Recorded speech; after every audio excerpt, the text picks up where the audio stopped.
Star Cloud 1, separation confirmed. On the 10th of December, 2025, a historic event occurred. A message arrived on Earth from space.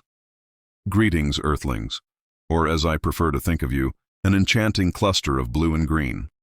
And this message was not sent by a human. It was sent by an artificial intelligence, born directly in orbit. It has no name. Not Skynet, although that would be fitting in a sense, but StarCloud. Today, we are going to talk about a young and ambitious company. It appeared in 2024, and by 2025, it had already launched its first satellite.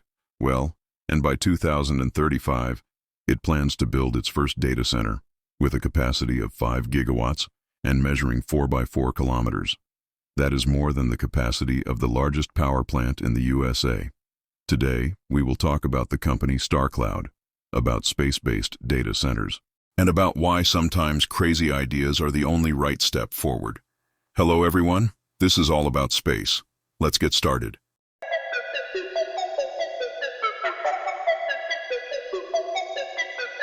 The history of StarCloud does not begin in space, nor even with data centers. It begins with Philip Johnson, the company's founder and CEO. Philip Johnson never worked as an astronaut. He didn't build rockets or launch satellites. He studied applied mathematics and theoretical physics at university. Then he wrote code for 5 years. After that, he oversaw facilities related to national security and the activities of space agencies while working at McKinsey. But since childhood, he dreamed of something greater. He was obsessed with space. And so, the inspiration for starting his own business came from words spoken by Sam Altman. He said it is easier to build a complex company than a simple one. In other words, if you solve one complex problem, everything else becomes easier. Easier to hire talent, easier to secure funding. This idea stuck in his head and he decided, it's time to start looking for solutions to complex problems in space. With the advent of reusable rockets from SpaceX and others, space has become more accessible than ever before. The cost of launching cargo into orbit has radically decreased from $6,000 to $12,000 per kilogram in the 2000s to between $1,500 and $2,500 today. This has opened up a wealth of opportunities for launching new businesses. Yes. And so, the first brilliant idea was born. Launch solar panels into space and harvest energy there. Because it's cool, right? In space, the sun always shines. Yes? And there are no losses from the atmosphere or anything like that. It's gigawatts of almost free energy. All right, let's do it, they decided. They even came up with an initial name for the company, Lumen Orbit. But then a problem emerged. This energy is quite difficult to transmit back to Earth. Practically impossible. Almost 95% of the power is lost during transmission.